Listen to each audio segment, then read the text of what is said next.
Welcome into episode 482 of the Skate Podcast. I am Brian DeFelice, joined by Bridget Prue and Scott McLaughlin. Bridget and Scott, just quickly, what do you think our listeners want to hear today? Bruins preseason or Red Sox Yankees playoff baseball? What do you think? Man, I'm so pumped for playoff baseball. Like it's been 4 years since the Red Sox were in the playoffs. Get back into it with Red Sox Yankees.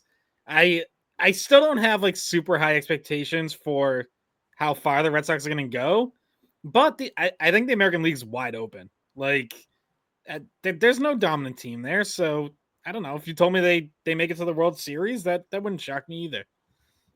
I think Roman Anthony being out is kind of a difficult task for the Sox too, but I guess Survive long enough to get him back. But yeah, Roman Anthony and now Lucas Giolito, that's tough. Yeah. So I guess that'll. Oh, sorry, Bridget. Go ahead. I was gonna say preseason hockey. Actually, it's gonna be my answer.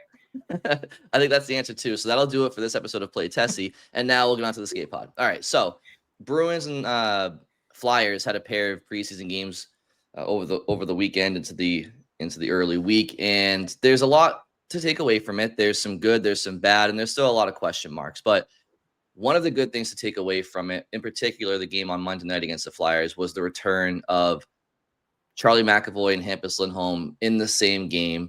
They had both played, I think, one preseason game prior to last night, but again, both back in the lineup. And that is a key for this Bruins team if they want to have a chance to make the playoffs this coming season. Is you had an absence of them last year. You missed Hampus Lindholm for 65 games. You missed Charlie McAvoy for 32.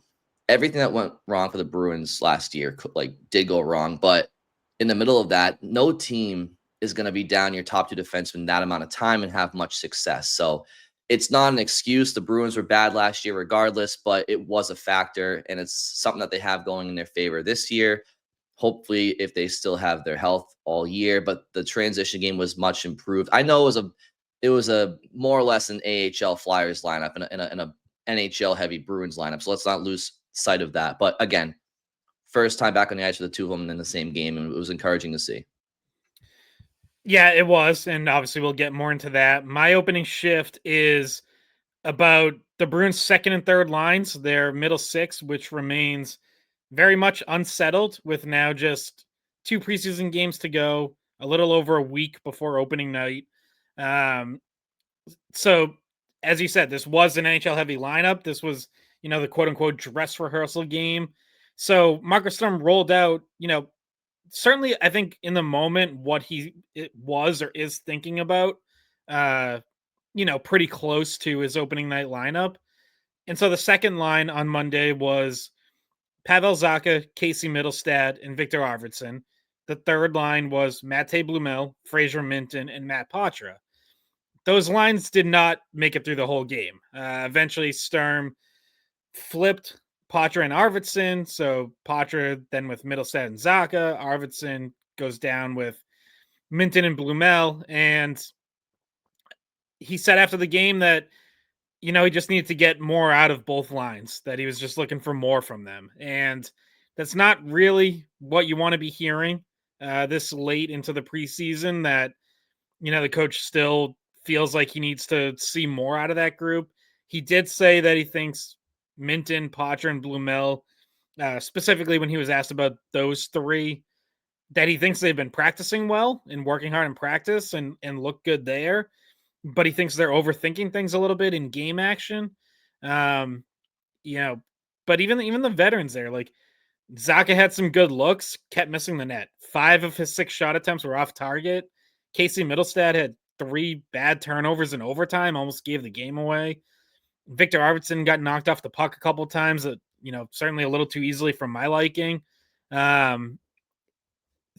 I think there's a lot to get into here, because there's like those fringe, bottom of the lineup, extra forwards, extra defenseman jobs, but this is like the meat of the Bruins lineup and what has been a major question mark all summer. That is still a major question mark with a week to go before the start of the regular season. So I think there's a lot to get into with this group. Yeah, I have thoughts on that too. What we saw last night against the Flyers, but my opening shift has to do with Jeremy Swayman and the goals that he allowed and just the comments that he made about them after the game, so we can get into his performance. But so he allows his first goal by turning the puck over behind his net, trying to stick handle, and then 2-3 seconds later, it ends up in the back of the net. And then the second goal he allowed was this shot. Rodrigo Abels, I don't even know how to say this guy's name.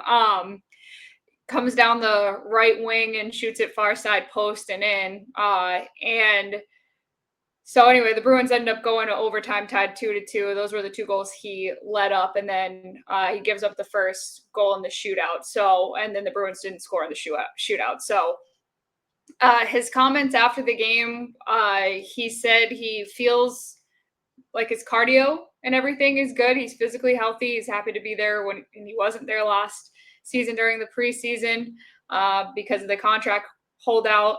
And his comment on the first goal was that he's trying to work on his stick handling and that he got too cute with the puck.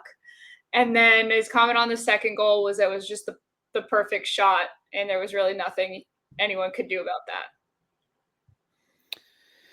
Yeah, I feel like this is a good place to start because I got to be honest, I didn't really love either of those comments on those two goals. No, I also don't think it's not worth freaking out over. Like, it's his first preseason game. It's a couple relatively small things to clean up. He also made some really nice saves, including 5 in overtime, 6 on the penalty kill. Some were high danger chances. But yeah, they're just kind of like that dismissive tone about the two goals. It's like, I don't know, you turn the puck over behind your own net. Like, I think I'd like to hear a little more like, yeah, I can't do that. Got to clean it up rather than I'm working on my puck handling. And then the second one, I just disagree with the assessment. It was a good shot. I don't think it was a perfect shot. It beats him under the blocker, post and in from outside the faceoff dot. I think you want and need a save there. I don't think that was an unstoppable shot. I agree, Scott. And ultimately, I don't want to read, and we don't want to read into his first preseason game. We're not going to do that. But what we will do here is talk about how they need him to be much better in the regular season, right? Like, I mean, you said he had some good saves, and he did, Scott. But these are the type of moments where that can be a backbreaking situation in the regular season, right? Your team's playing well, and then you just cough up the puck. So does his performance last night indicate to me that that's going to be the case in the regular season? No. All I'm saying is it can't be the case, because if they get a repeat performance from Jeremy Swayman like they did last year, then yeah, I mean, get your tank for McKenna pom-poms out, because everything I talked about Lindholm and McAvoy earlier and the importance of getting them back. That's all great. They can be Norris candidates next year, right? But if Jeremy Swayman, doesn't perform the way that we were accustomed to him performing, albeit in split duty fashion prior to last year, then they're in trouble. Like, you could already make the argument that they are in trouble based on their probable scoring challenges this year. You cannot have a goaltender that, when they're behind a team that is not the most skilled offensively, you can't be gifting the other team goals. You just can't. So obviously, I know last night was a preseason game, but if that's mid-November and you're battling for a wild card spot or whatever, playoff positioning, those are the things that just can't happen more often than not. I'm sure every player is going to have their off nights in the regular season. These guys aren't robots, but more or less, you have to make the saves that you're supposed to make, and you can't have self-inflicted wounds. And that's exactly what that was last night with that giveaway. Like, I'm glad you want to work on your stick handling, Jeremy, but you're not David Pastrnak in the shootout. Your job is to stop the puck and to facilitate left and right to whichever D-man is open or up the board. Like, just keep it stupid simple. So obviously he was trying to do a little too much last night. He kind of admitted that. So let's not do that in the regular season. Yeah, so the plan, as far as we know, is for Swayman to play one more preseason game. Most likely that's going to be Saturday at home against the Rangers. That's the final game of the preseason. They'll set him up nicely with a few days in between before opening night next Wednesday down in Washington. I would, we'll find out more probably Wednesday at practice, but I would expect that Thursday night, oddly enough, they're traveling down to Washington twice in a week, but Thursday preseason game down in Washington, I would think is probably a younger lineup. Maybe some of the guys pushing, on the bubble. You might see, the guys I mentioned, Blumel, Minten, Poitras, like maybe they're back in there Thursday. These guys trying to win a job. And then I think Saturday you'll see probably a veteran heavy lineup again. That'll kind of be the last dress rehearsal, the last chance to see your team, and that'll be the game that Swayman is back in. And again, like that situation behind the net might not even present itself in that game. But I think you'd like to see, a little cleaner performance from him in the second preseason outing. Yeah. And do you want to talk about the middle six too? Because when we talk about looking ahead to the final 2 preseason games, I feel like middle six is where eyes will be, because I think we've seen, and we'll talk about this a little bit more later, Brian's opening shift, like Lindholm and McAvoy look healthy and they look good. Like in my opinion, watching them, they seem to be up to speed. So that was one of the things we said we're going to have to keep an eye on early. And I think that has become less of a storyline to me because they just actually legitimately look like themselves again, which is very good news for the Bruins and Bruins fans. But I think that going into the final 2 preseason games, my biggest things I'm looking at are middle six. And because 1 or 2 of these guys is probably not going to make the team, they'll probably end up starting in Providence. So, it's not just about the configuration of the middle six, not just about how strong your middle six is going to be this season, but about the people who will and won't be on the lineup in the Boston lineup to start. And I feel like maybe talking about Poitras and Minten right now would make sense, and where they factor in and what you guys have thought of them, because Poitras has gotten a lot of time so far in the preseason. He's played a little wing, he's played a little center.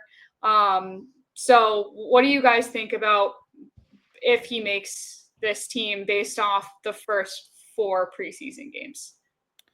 Well, I think the overarching theme here, especially for these younger guys trying to win NHL jobs, is it feels like it's still wide open for them to really force Don Sweeney and Marco Sturm's hands. It's like no one has really separated where you're like, okay, that guy's definitely on the team.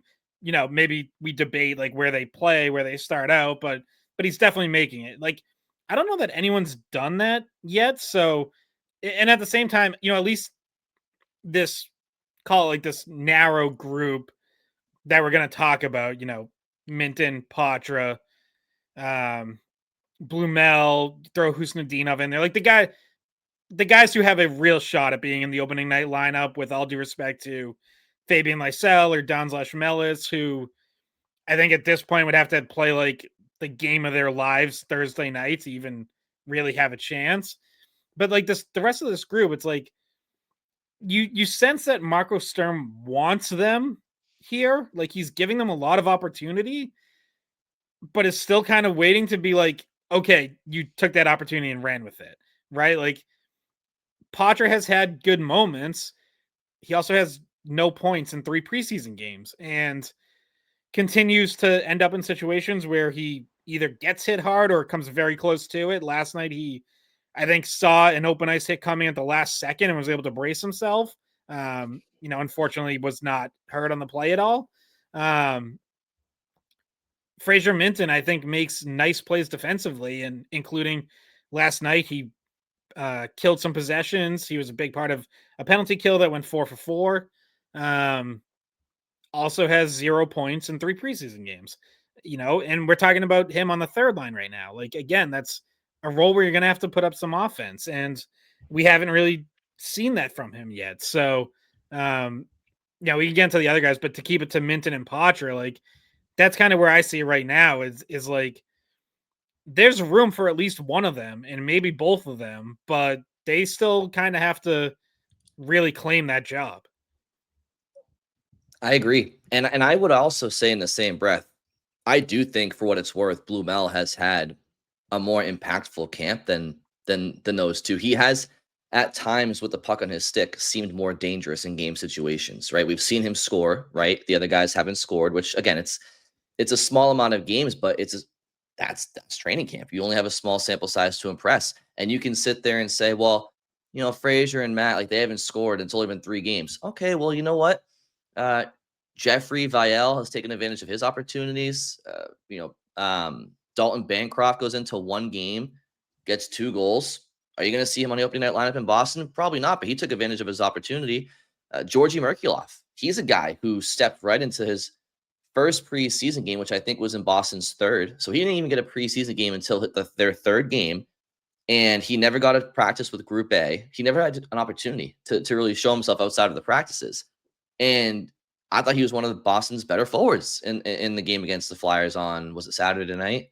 Yeah. So, and he has an assist, and he's making things happen in the forecheck. So it goes beyond Minten, Poitras, and Blumel. There are guys beyond them in the depth chart that have taken advantage of even smaller opportunity in training camp. So you can't blame the lack of exposure for these guys. They're getting every chance that they can get, to Scott's point.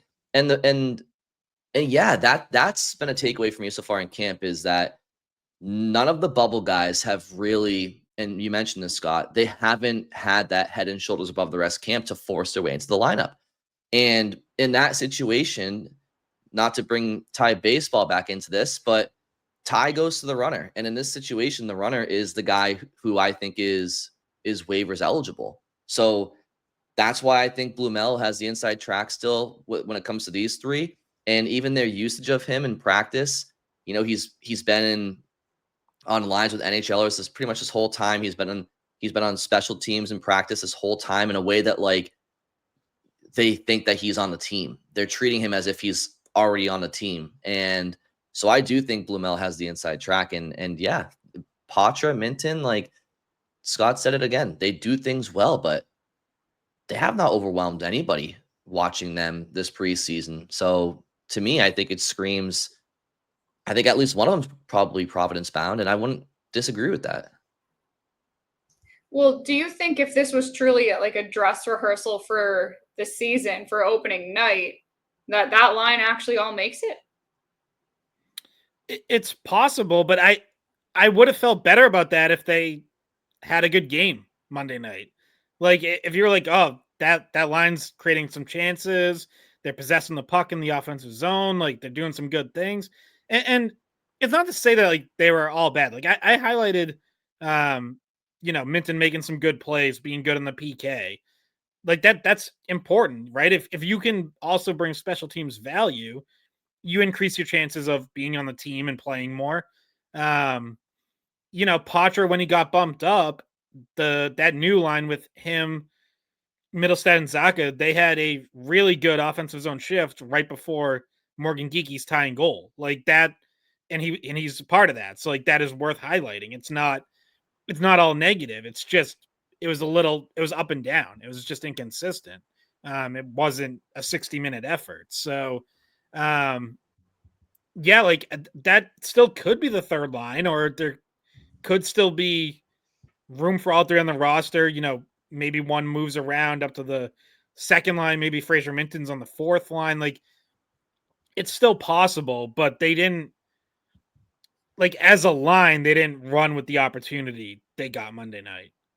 And I didn't like either of those middle 6 lines, guys, to be honest with you. Like I didn't like the Zacha, Mittelstadt, Arvidsson look. And I've mentioned this summer, we all have. Seems like Arvidsson has been this player designated for the second line, but to me, I see an opportunity for somebody to surpass him. And but ultimately, I don't like those 3 kids together: Blumel, Minten, Poitras. I have liked Mittelstadt and Blumel together at times. So maybe there's a combination if you combine those lines, right? Maybe you put Arvidsson with Minten and Janot or Mittelstadt with Blumel and Zacha. I don't know. Or you go back to Zacha and Mittelstadt as your second and third line centers. Like that was something we were talking about last episode. That looks like they're going Lindholm, Zacha, Mittelstadt. What happened to that? Right. So again, I know it's preseason, and the point of preseason is to tinker and see what sticks. Right. So, but maybe they go back to a look like that where Zacha is in the middle, and they think that gets him more engaged with touches and stuff. Like I think that's real too.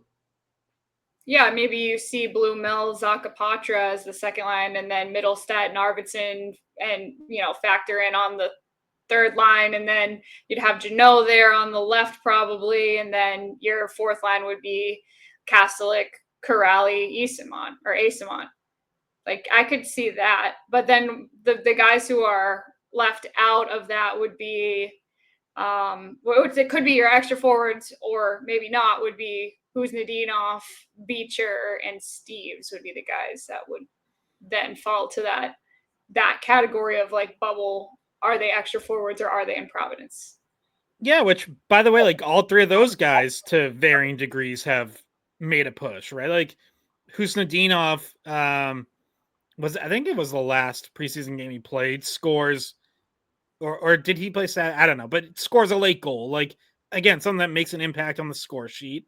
And was good in that third period, even if it wasn't a complete 60-minute effort in that comeback, because he did have a turnover earlier in that game as well. Beecher had a bad first preseason game. I thought bounced back nicely on Saturday. Again, like in a similar role to what Fraser Minten's in, where it's like, can you play defense and kill penalties? Beecher also did that on Saturday and scored a goal by just being in the right position, for a bad turnover. But nonetheless, like he was there and he took advantage. Asimont, we know, he had that 3-point third period. Like, I think he's in the opening night lineup somewhere, probably on the fourth line, but maybe even bumping up to the third line. Who else did we just mention? Oh, Alex Steves, I thought played a good game Monday night. Yeah, I did too. I think realistically his only shot is to get the 13th or 14th forward job. I still don't see him getting into the opening night starting 12, but I thought he played well on Monday. He was physical. He forced some turnovers. He's had some chances. He just hasn't been able to bury them. But I thought you saw, some good things from him as well. Yeah, I agree. So I wonder, and it did seem like Sturm was indicating that Poitras and Minten will both get more time in the preseason. So I think they'll both be in at least one, if not both, of the final 2 preseason games, because those guys are the guys that are getting the longest looks. In the past, we saw, guys get 3 games. Well, it seems like Poitras is going to get as many games as he can. And I assume, if not on that final Saturday, which we do think, you guys think too, right? Like that'll be a pretty full lineup. I would guess so. Yeah. So I feel like we might see both of those guys again. Maybe both games, but at least Saturday. And if they're not in Saturday, I think maybe we know an answer. But there's also probably another round of cuts coming, which I keep checking my email to see if it's coming down during the podcast, because a few days ago, they sent the first group of guys down to Providence's training camp right around this time of day. So I would just keep refreshing to see it, make sure they didn't send anyone down yet. But they might be waiting for that, to maybe after the next, or maybe after all of the preseason games are done. Yeah, I think you'll see a big round of cuts after the next preseason game, because like I said, I would imagine that Thursday lineup in Washington is more AHL heavy and bubble guys. So you might as well keep those guys around through then. And then whoever from that game is like clearly not in contention to make the opening night roster, I think they get cut probably Friday. Yeah, I just want to reiterate some of the lines that we saw last week in that initial Group A session, which was really that first practice where Marco Sturm had that group of players where it's like, okay, this is a purposeful lineup. And it was Geeky, Lindholm, Pasternak, Blumel, Zacha, Arvidsson, Jeannot, Mittelstadt, Poitras, Easymont, Corrali, Kastelik, and then the extra forward line where theoretically two of them would make the team, one wouldn't, would be Khusnutdinov, Minten, and Steves. And I could see Khusnutdinov and Steves being extra forwards and then Minten being in Providence. But,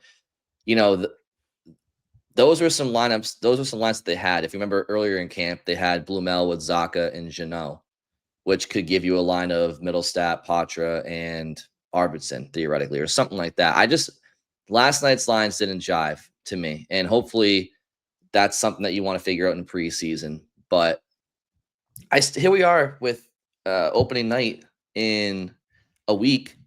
And I still can't, I have who I think would be, a final lineup, but because guys haven't taken the bull by the horns, it's you said it, Scott, it's still open game. And should guys like Merkulov get more, like he took advantage of a great game on Saturday. Dalton Bancroft, like obviously, he is 24 years old, doesn't have much pro experience. Clearly, it seems like go down to Providence and see what you can do there, right? But some of these players that we kind of see have good games, Jeffrey Viel, like should he be considered for an extra VL? VL should try the VL. Should he be positioned as an extra forward? Like has he earned that? Why are we so quick to glance over some of these guys that are quote unquote Providence bound, but have showed themselves better than some of the bubble players? Yeah, I mean it's fair, and like I saw Mark Diver, just wonder aloud on Twitter, like would VL get through waivers if there's a team out there that's like, hey, kind of like what he's shown, we know he's willing to drop the gloves, he's a tough guy, like that. If you think back a couple years, like the Bruins had hoped to get AJ Greer through waivers, similar kind of player. I think Greer has a little more offensive skill, and he got claimed by Calgary. Like, sometimes there is just a team out there looking for that. That's like, yeah, you know what? We'll take VL on our fourth line or as our 13th forward and keep him around. So you do have to think about, I'm not saying like that means you have to keep him around, but it's something to consider. Like he has played well and he's clearly worked hard. I do think you kind of know what he is as a player. Like, this is a guy who's played some NHL games, but mostly been an AHLer, good production in the AHL. But like that seems to be a ceiling. I don't really think there's much more there beyond what he's been. And what he is a valuable AHL team player who you can call up from time to time during the season when you need a little extra, physicality, oomph, whatever. But yeah, I mean, if he's just outworking guys and looking better, then like maybe you do keep him around as much as anything to maybe just send a message of like, hey, he's getting it because he outworked you. Like, go down to Providence and earn it back. Like somebody who, in my opinion, has had a relatively quiet training camp, and it's it's not alarming or anything. And he did score a goal last night, and that was Sean Corrali. But like he seems like a guy who is still trying to get up to game speed. And obviously he has a roster spot allocated to him. He's got NHL experience. He's a good pro. All those things. But it's just an interesting dynamic to see. Like in certain ways, the point of training camp is to see who takes advantage of opportunities. And we talked about this heading into camp. Some guys treat camp more as a rev up. Other guys, it's their careers on the line. So the reality is it's just not always fair, right? You can have a better camp than the guy next to you, and it just doesn't mean you're going to get a roster spot. But anyway, I just wanted to, it's worth mentioning some of these guys because all they can do is show themselves well. And I do think that there have been some guys who are destined for Providence that have showcased themselves well. And I think they deserve credit for that. Frederick Brunet is another one. Yeah, Frederick Brunet, I think, has a killer shot from the blue line. I thought he fired off 2 or 3 more good ones Last night, I've noticed him from his very first game getting in, just how powerful his shot is from up there. So he's somebody that we think will start in Providence, but because basically he can, right? Like that's another one of those guys where it's like you might bring up someone else ahead of him because he's waiver eligible and he can go down and he's, path of least resistance kind of. But I have liked his preseason so far. What I wanted to ask you guys is, do you think, like, at this point in preseason with 2 games left, are we pretty much writing off the possibility of Lysell being on the opening night roster? I mean, it seems that way. So, like I said a little bit ago, like I think Thursday night is going to be kind of like the one last chance for some of these bubble guys. And I would say if Fabian Lysell goes out and plays the best game he's ever played in a preseason game, maybe he gets another look on Saturday, or at least sticks around for a few more practices. Like, I guess I wouldn't completely slam that door shut, but it does seem clear that he's on the outside looking in. When Sturm divvied up the groups last week into basically an NHL group and an AHL group, Fabian Lysell was in the AHL group and did not get a couple guys moved back and forth a little bit. He was not one of them. He was in that group and he stayed there. So I don't think Fabian Lysell has done anything to this point to force anyone's hand into giving him another look with the NHL regulars. But if he's in the lineup Thursday, that would be the chance. Like it would have to be. Like either he blows them away and gets back on the radar, or he probably gets sent down to Providence on Friday. And so whose spot would he have to take though? Like, so if he has a good preseason game in the 5th preseason game and his case is like, okay, well, we saw a little bit of more offense, but he would have to do better than X player. Like, who is the person that he's bumping?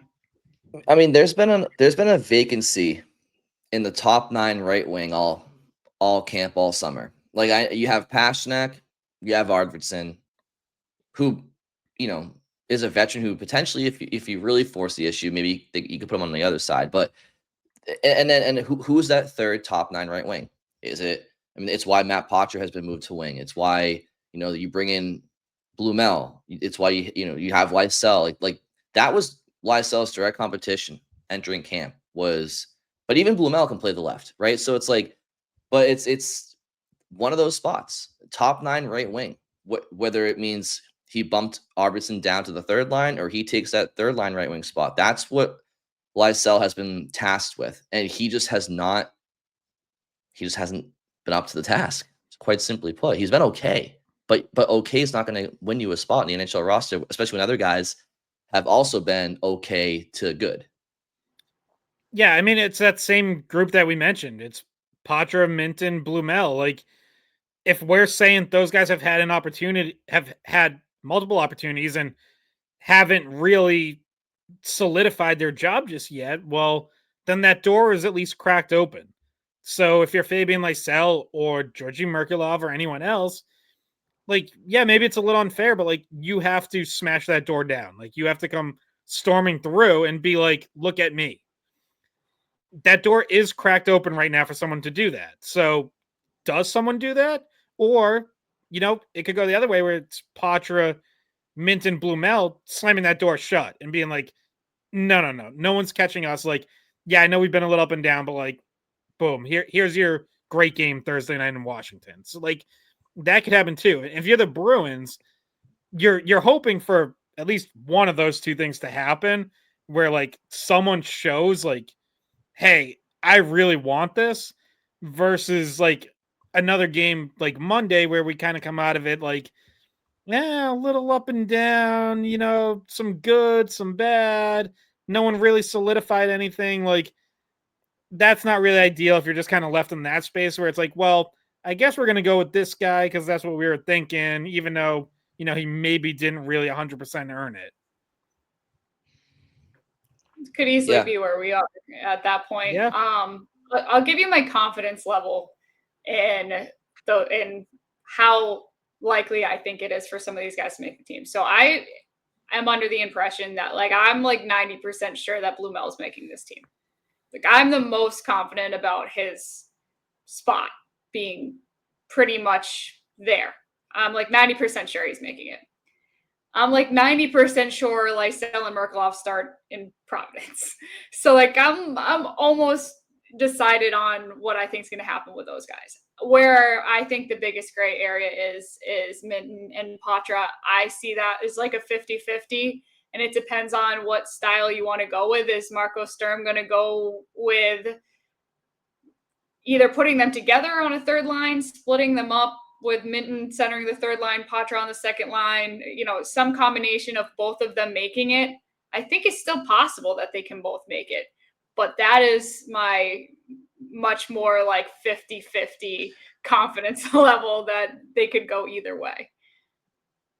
Well, and it's tricky too for them because if in my mind, it's either you're playing in Boston or you're playing in Providence, because sitting on the 9th floor in Boston doesn't do anybody any good. So, could there be a situation where they technically make the Bruins, but they're an extra forward? Sure, but nobody wants that.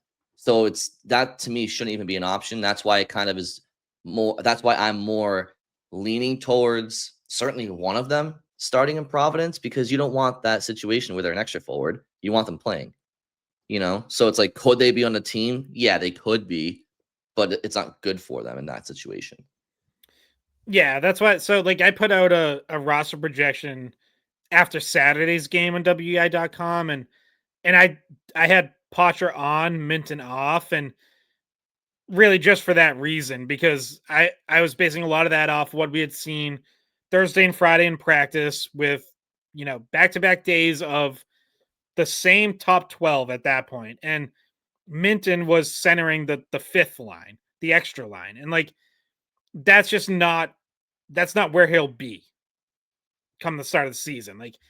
Like you said, he's either in the top 12 playing, or you send him to Providence so he can play regularly there and continue to develop. So that has obviously, again, things have changed just in a couple days since then. They went with a little different lines Sunday in practice and then Monday night. So we could, they're off on Tuesday. We could very easily see different lines again Wednesday in practice and going into Thursday's preseason games. So, yes, still, it's both. It's exciting for us or interesting for us because we have a lot to talk about still. Maybe not as exciting if you're Marco Sturm and I'm sure if you gave him truth serum, he'd say, I'd really like to know my opening night lineup by now. You'd like some more solidified answers. And just on that note, we talk so much about these kids because they are the ones battling to make the team or not make the team. I just don't want to gloss over the Mittelstadt, Arvidsson, and Zacha of it all either, which is this team needs all three of those guys to bounce back. And I don't know that we've seen definitive signs that that's happening. Those guys also fall into the group of some good, some bad so far. I think you need to see, I think all three of those guys need to be better, and you'd like to see them pick it up here before the end of the preseason too. Yep. And, I will also say that in the same vein that, the 9th floor can be a deterrent to Minten or Poitras making the team because you don't want them up there. The 9th floor is also a benefit to some players that I think could make the team to be in that situation. Like Alex Steves, right? He's mid-20s, he's an AHL, scorer in the past, but kind of one of those guys where, okay, he doesn't need the AHL anymore. We can put him in the 9th floor. I think the same argument helps Johnny Beecher because I'm down on him. We've talked about that. I think he had a bounce back game in Philly compared to New York, but I wasn't completely down on Beecher because of his performance in New York. I've been down on him for the last calendar year of hockey I've seen from him. And I don't think that, let's call it for what it is, a fortunate goal.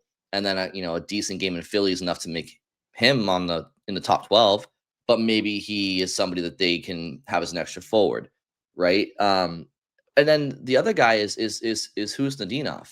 And Scott, you're absolutely right when you talk about those three guys that need to be better for Boston next season in Zacha, Mittelstadt, and Arvidsson. But when we're talking about Poitras, right, on that third line potentially if Minten goes down to Providence, what third line would you be more confident in theoretically starting the year?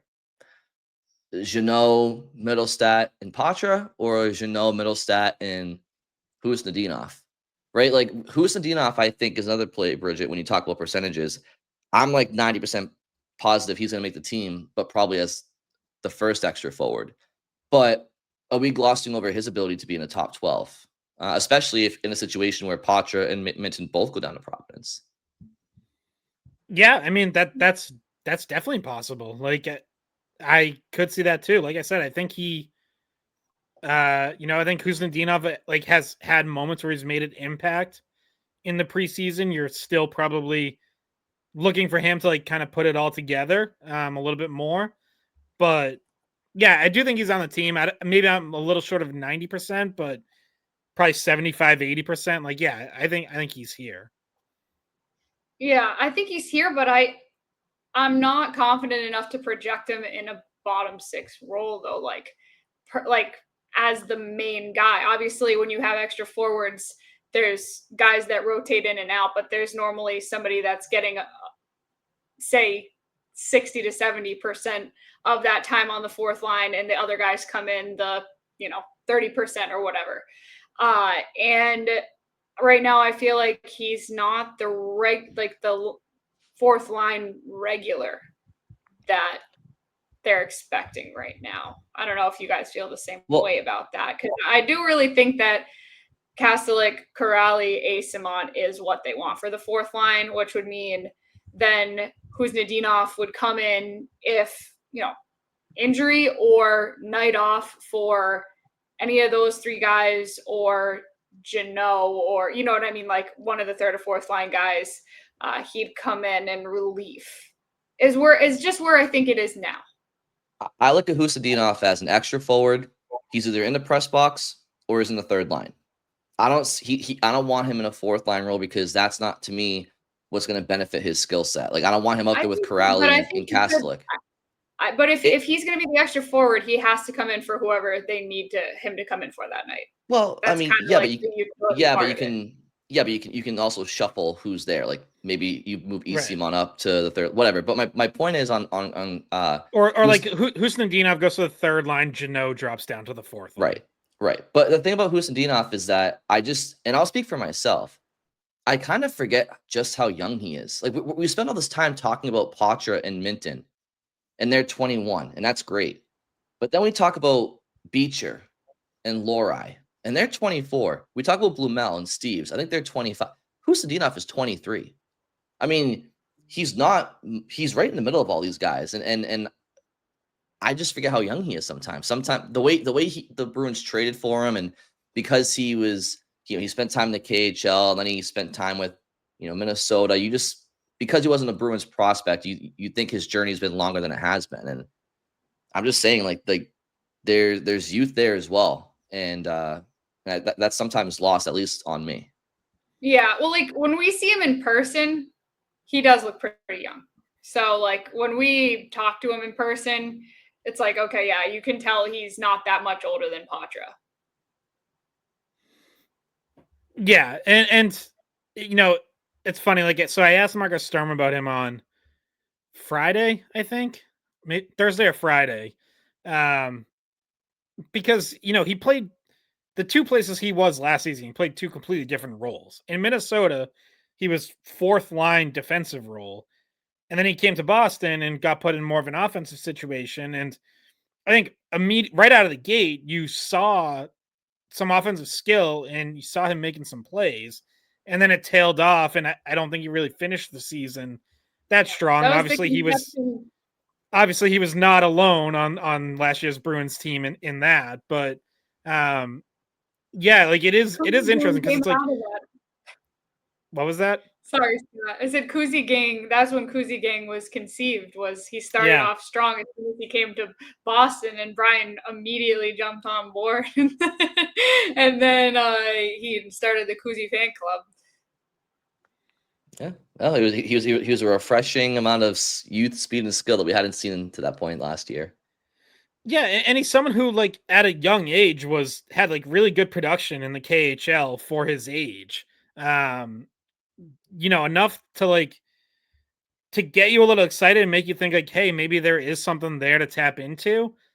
So how the Bruins end up using him is going to be fascinating. Like, he's never played in the AHL because of how long he spent in the KHL, and then when he came over to Minnesota, like, he was already a waivers eligible player. Minnesota could like never even send him down without risking losing him, and now the Bruins are in the same boat. So yeah, it's like he could be the extra forward, but also if you do think you have something there and like you're really going to continue to develop him, he does have to play. Maybe not necessarily every night, but like he's a really interesting player because it's how much does he play? Like, what is his ceiling? What's still untapped? What is his role? Is it versatile, just fill in wherever the Bruins need it, whether that's third, fourth line offensive, defensive role, or does he end up with, winning more of a regular role, which I say certainly hasn't happened yet, but still could. And that's that last point you said is true, Scott, but it's also why I sit here and I think out loud and I say, well, in a camp where none of these guys have separated, like, why not give him a short runway to start the year in Boston, playing in a third line role, and you don't have to risk losing him. Meanwhile, Poitras and Minten, who can still use some developing, I think, you give them all the minutes in the world in Providence, and you call them up whenever you need to. Really, I just think I think you threw out the phrase like organizational depth and asset management, Scott, like a little while, like maybe a few weeks ago, but again, if somebody, I'm trying to be consistent here because we said before training camp, if somebody doesn't just grab the job and everybody kind of has like decent camps, and why not? Why go with why try to put the waiver eligible guys at risk of losing them, and when you can just send some of the exempt guys down and bring them right back up if you need to. But this will all still flush out over the next week or so.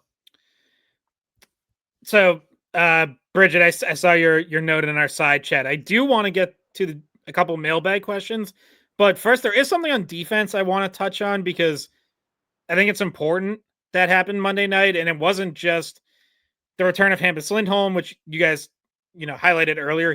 I agree, he does look very good. He was catching guys from behind, tracking back defensively. He was pulling away from guys in transition with the puck on his stick. That's what you want to see coming back from a knee injury. But also want to note that Charlie McAvoy's partner in this game was Nikita Zadorov. Mason Lohrei did not play. I think that's a notable development because I don't know that Marcus Sturm has been totally sold on the idea of Mason Lohrei starting the season next to Charlie McAvoy. Lohrei has not looked great in preseason games. I think he's been inconsistent at best in practice. I think this was Marcus Sturm saying, let me take a look at something else because I'm not in my head. I started with Lohrei McAvoy as something I wanted to see. I'm less certain of that. Let me look at something else. And so you saw Zadorov play with McAvoy Monday night. You even in the third period saw a little bit of Hampus Lindholm and Charlie McAvoy together at times. I think that is all very purposeful. I think, a little over a week out here, Marcus Sturm is looking at some other options in terms of pairings and specifically who works best next to Charlie McAvoy. Yeah, I think Lindholm McAvoy they used a lot during the penalty kill as well. Like, that's where I saw them paired a lot. Unfortunately, the Bruins did take quite a few penalties. So we saw that. Not to cut you off, but it was also while they're down by a goal, anytime they got an offensive zone face-off, it was those two out there. Yep. And if you remember back, the very first preseason game was Lohrei-McAvoy. And it was one of the things we talked to both of those guys about after the game. And McAvoy said, I think I can teach him whatever. Like it was basically McAvoy saying the same way he was with Chara back at the beginning of his career and kind of covering for him and having Lohrei learn from him. However, think back to the beginning of last season under obviously a different head coach when Jim Montgomery was here and Zadorov just freshly inked his new contract. Zadorov-McAvoy was the projected pair to start. When Zadorov was first brought in, that was what they wanted to see. And then Zadorov got off to that weird start where he took a bunch of penalties and then they kind of went away from that. But maybe they go back to it to start this season. I wouldn't be surprised. I still think Lohrei's best fit is with McAvoy, but that's just thinking about it from Lohrei's point of view, right? You have to think about it from the team as a whole point of view. Well, and you got to think about it from McAvoy's point of view, right? To your point, like I can see why, and we've talked about this, but I can see why having Mason Lohrei's skill set can benefit Charlie, right? It's somebody you can give and go with, somebody you can skate and move the puck with, and all those things, and kind of be like a seesaw out there, right? You go, I go, you go, I go. But at the same time, Lohrei just has so many defensive deficiencies that like you don't want McAvoy spending too much time babysitting out there and covering for Lohrei's mistakes, and because that's going to take away from McAvoy's game. So you're right to bring it up, Scott. It's a notable development, and you can also see the benefits of playing with somebody like Zadorov, where if he can just keep it simple and go when he can here and there because he's capable of it, Zadorov, but more or less just kind of be that stay-at-home guy and let McAvoy do his thing. I can see that too, and it's also worth noting, and we've talked about this before too, but he's either played in every preseason game or all but one. And that includes last night with a damn near full lineup. But Frederic Brunet continues to get opportunities to show what he can do. And I know he had a few turnovers last night. Some of it was bad luck. He was making the right play, but it went off his skate or whatever. But again, to me, he brings some offensive flair. Not exactly how Lohrei does it. A little bit different, but also effective. But he just has more defensive game to him. He's more of a gamer. He can test. He takes away time and space more. I think he plays the body better. And it's like, well, I know they just signed Lohrei to this bridge deal, but I think you can insert Brunet into the left side for Lohrei right now, and the delta I don't think is that astronomical. And there's also an age gap there, so he can get to it in time. I just think that if Lohrei isn't careful and he doesn't show that his defensive game is improving. I know he's signed to a couple-year bridge deal, but like guys have been under contract before and they get scratched all the time, so he's got to be careful.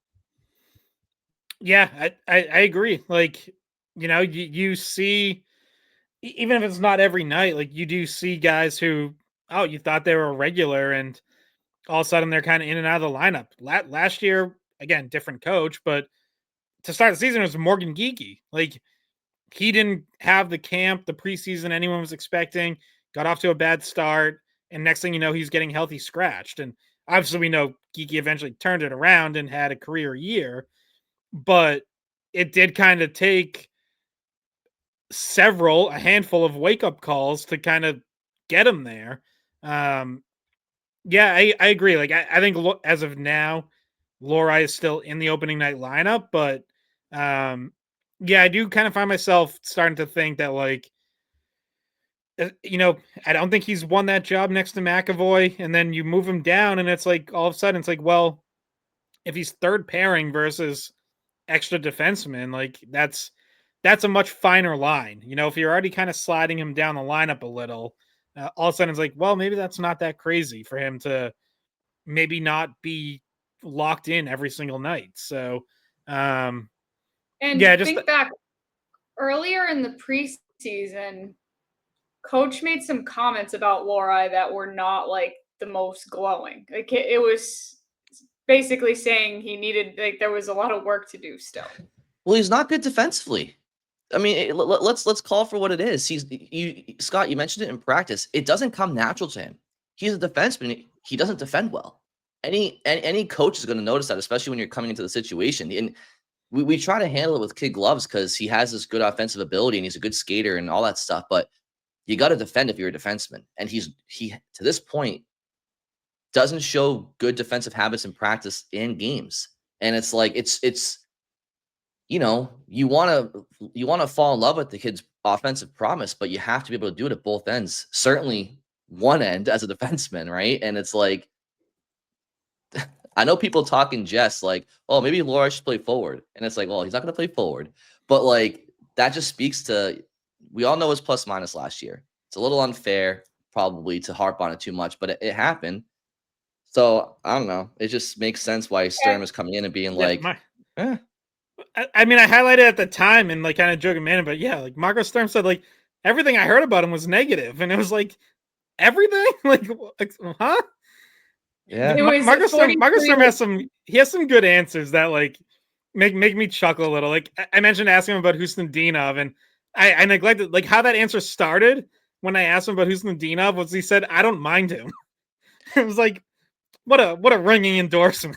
Marco, Scott, Marco, yeah, no, Sturm. Yeah, no. Him, and that's a European thing. Hampus Lindholm is famous for that as well.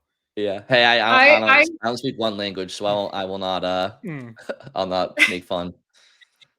So every time he talks, he has like that slight German accent still, and to me, I call him the Sturminator. I don't know if that's a nickname that he has, but it really should be because he sounds just like Arnold Schwarzenegger.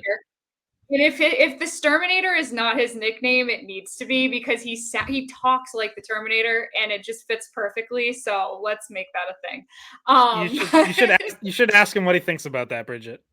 I'm gonna walk up to him and to ask him if I can call him that. So Coach, if Mason doesn't start defending Ben, are you gonna exterminate his role in the top six? Or we'll take a look at that. So anyway, my brain just gets distracted by it. So let's cherry pick at least one or two of those mailbags. Bridget, I know you wanted to get to them. We can get going after that, okay? And I don't know if you have them in front of you if you want to read them off. I do. Scott, you still have a little bit more time, right, before you gotta go? Yeah, I'm good. Okay. So I think we're gonna touch on one of them, but there's also a couple, I would say, big league-wide news items worth touching on before we wrap up. Yep. Oh yeah, the big contract. Yes. So we got an email from Liz. Few questions here. I'll go to the first one. She says, if Poitras has success at right wing, do you think the Bees will no longer develop him as a center, or is this more of a temporary position fix to keep him with a big club since there are so many centers? Concerned that at right wing, we won't see as much of his playmaking ability, which is one of his strengths. So I think everything's kind of temporary in the NHL, especially when you're as young as Poitras is. So I wouldn't be worried at this point of like, oh, they don't see him as a center and they're going to give up on that. I think, however, Poitras can get playing time in the NHL is going to be good for his development, and there's nothing that says he can't move back to center later. As far as like seeing his playmaking, I think you can have playmaking wings. Like I kind of think if you're a good enough playmaker, you're going to make plays wherever you are on the ice. And, once you get going in possession, the game becomes so fluid anyways that it's not like he's only staying on the right wing. Like once you have the puck, you're crisscrossing, you're cycling in the zone, everyone's moving around. So I think if Poitras is going to be a good enough player to make plays at the NHL level, I think he can do that at center or wing.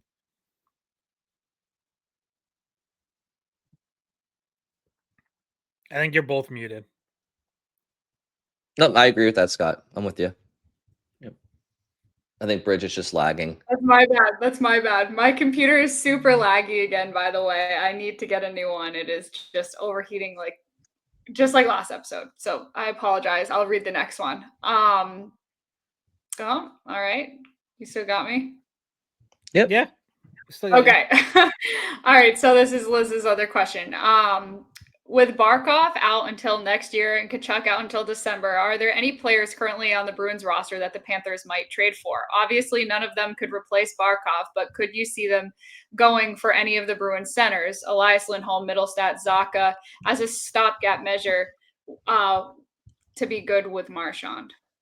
Well, if the Bruins just want to concede on their season and help the Panthers best they can, then I mean I will say Lindholm is under a no move. The other two, they do have the Bruins would have flexibility technically in their contract. I think Mittelstadt and Zacha have modified no movements. But Scott, do you have thoughts on that? Yeah, I think as like thinking of this from the Panthers side, the only one that would really make sense to me would be Zacha, who has 1 year left after this, is versatile enough that even if he, they get him, once Barkov comes back, they can find another role for Zacha. Elias Lindholm, they're not taking on that contract. I don't think they're taking on Mittelstadt either. Like, I don't know that he's really a player who fits the way the Panthers play.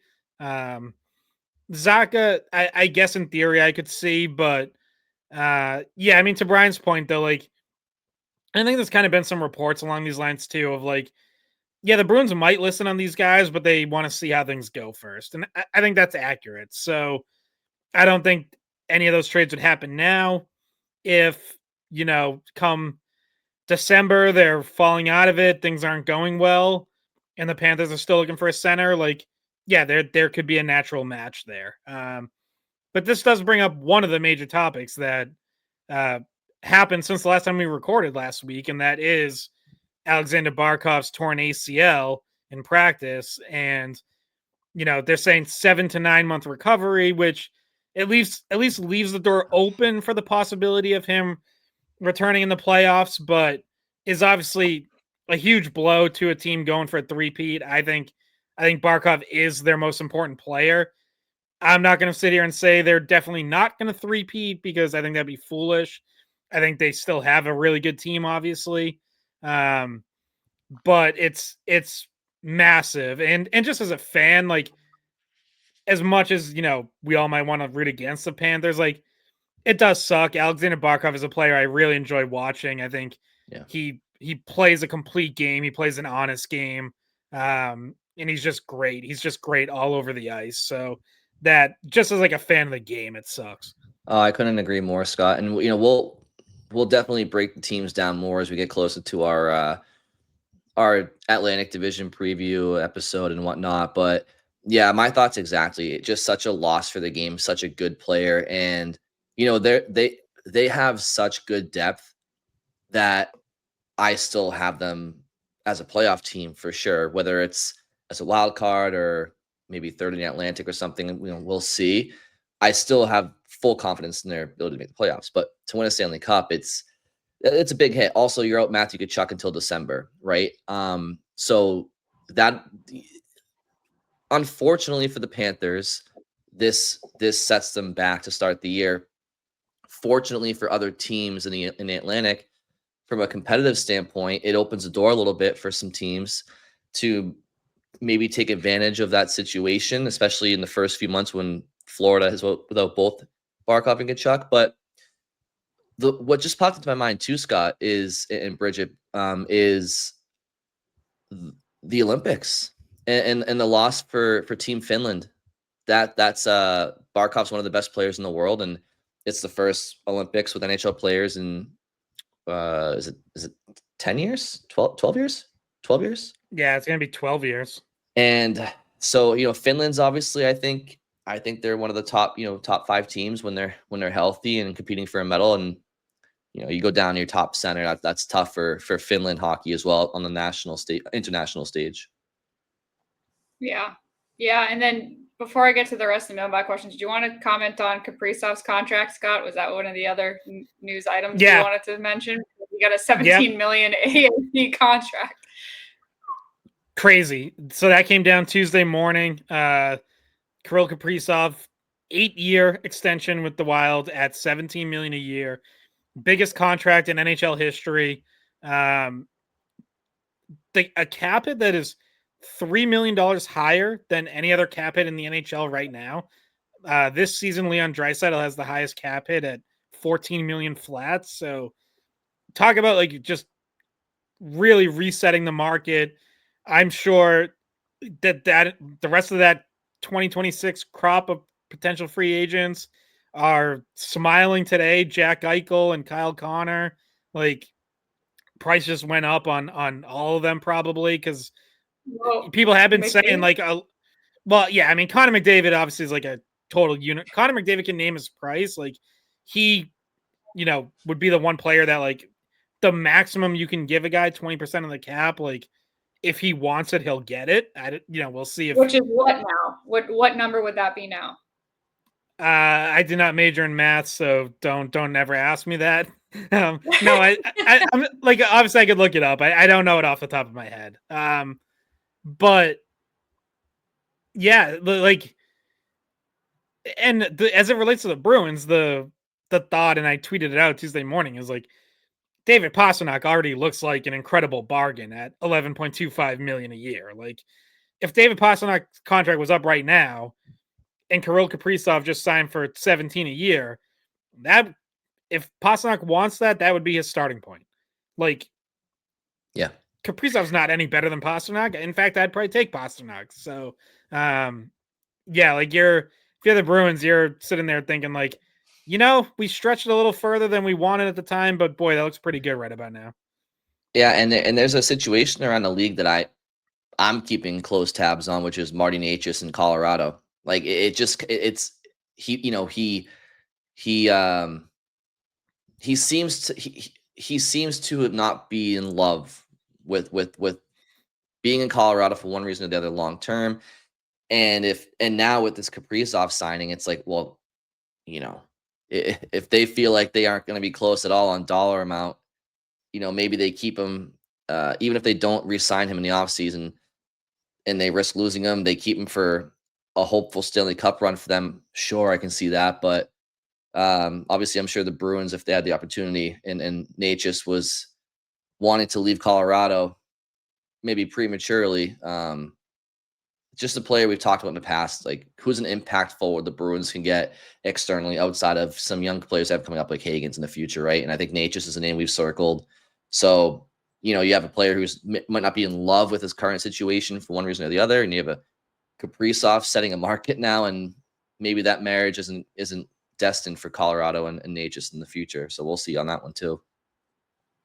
All right, I'm gonna hit the last few here. So this one's from YouTube, Bruins77_7. He says, question, or she, not sure. What do you guys think will be the backup plan if Swayman continues to struggle this season? Probably won't be able to trade him with that big contract, and we'll be stuck with him for the next 6 to 7 years, especially when his no trade clause kicks in. I heard so many talk shows hoping Swayman will be better this year, but hope is not a plan.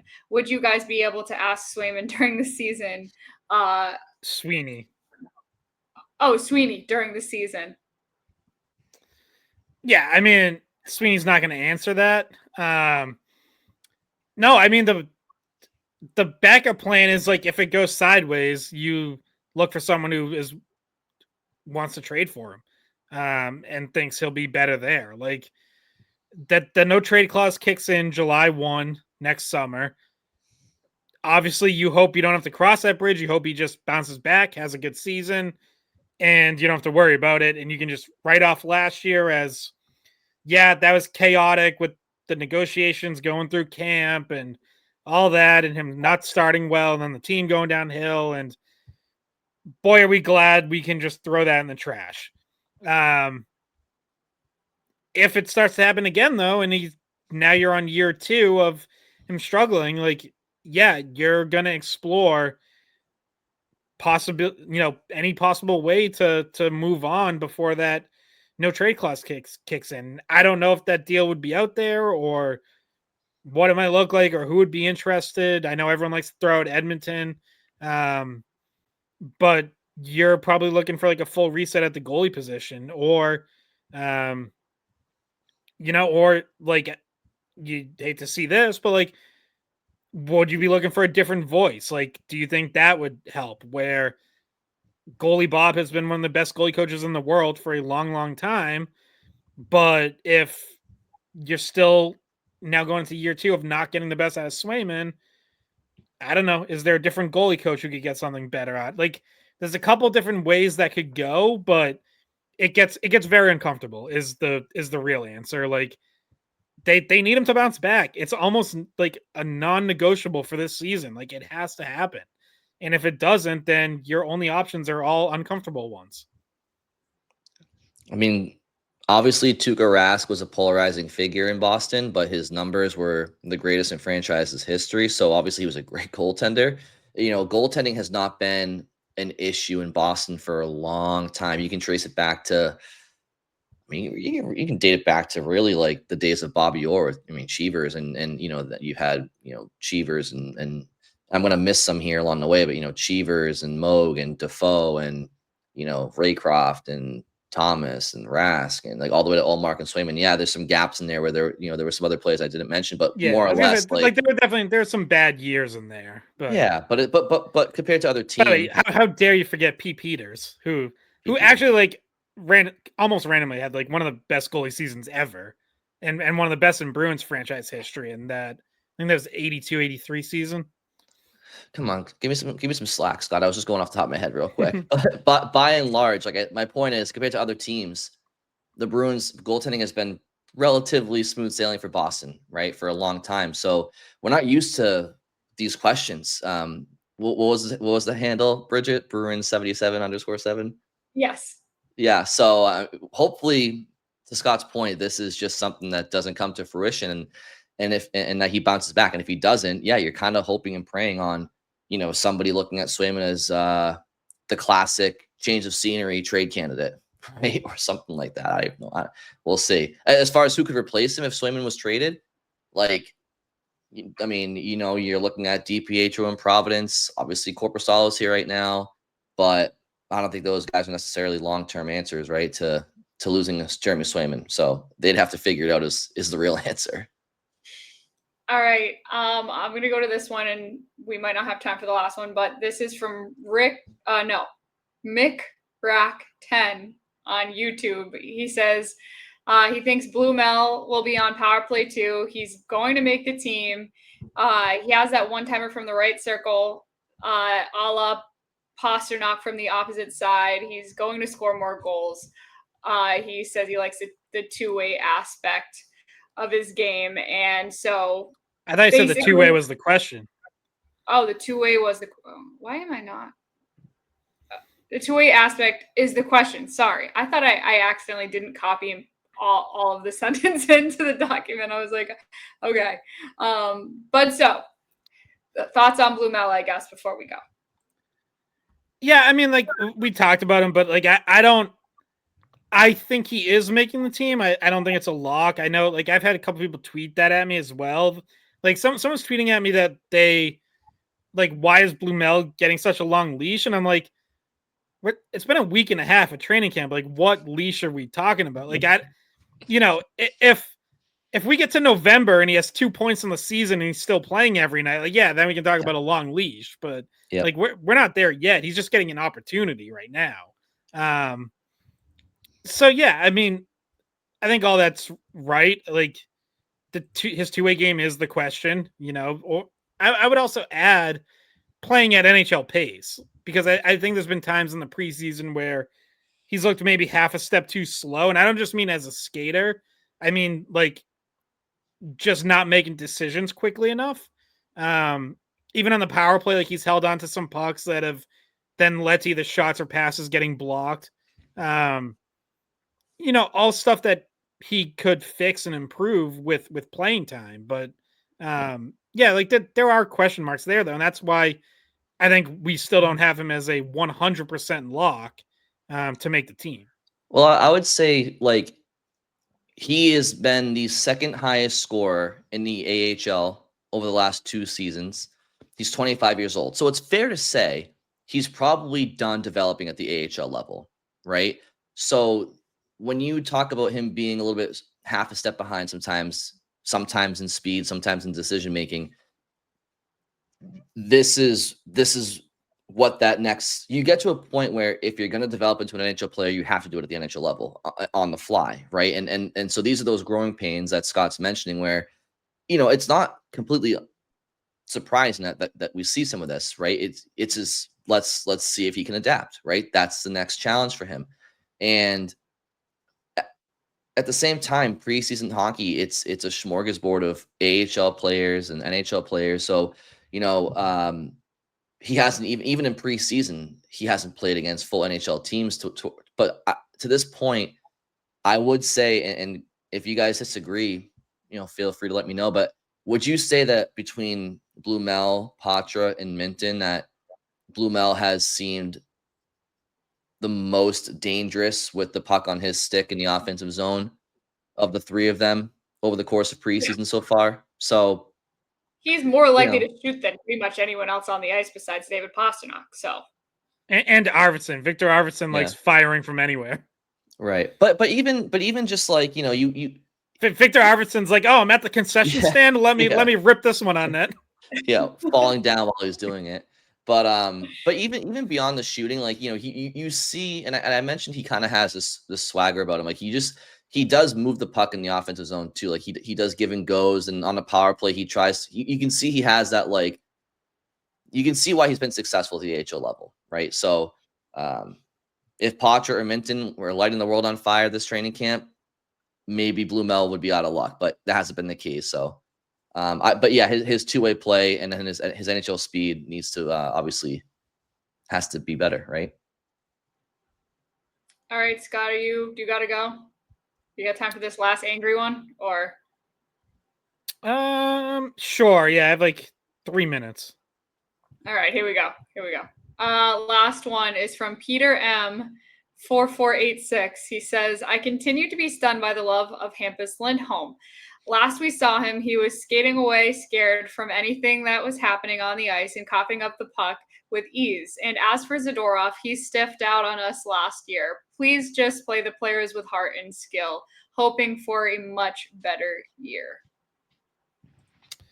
Yeah, I mean, I just don't agree with that assessment of Hampus Lindholm. Like, the last we saw him was the first 17 games of last season, and he was probably the Bruins' best player. Now, I know the team got off to a slow start, so you can say that's not saying much, but I actually I thought Hampus Lindholm was off to a legitimately good start. I thought he was playing good hockey that first month of the season before he got hurt. So, I don't know. I know there is obviously a segment of Bruins fans who, probably like to whip on everyone, but like Hampus Lindholm, I think in particular has been, a whipping boy for this fan base at times. And sometimes I get it. Sometimes I think it's overblown. But if we're talking about what we saw last year, I would actually just like completely disagree with that assessment. I thought he was playing well. I'd be happy if he played the way he played last year when he was healthy. Like, if you get that Hampus Lindholm, that's good. That's a good thing. That's a positive.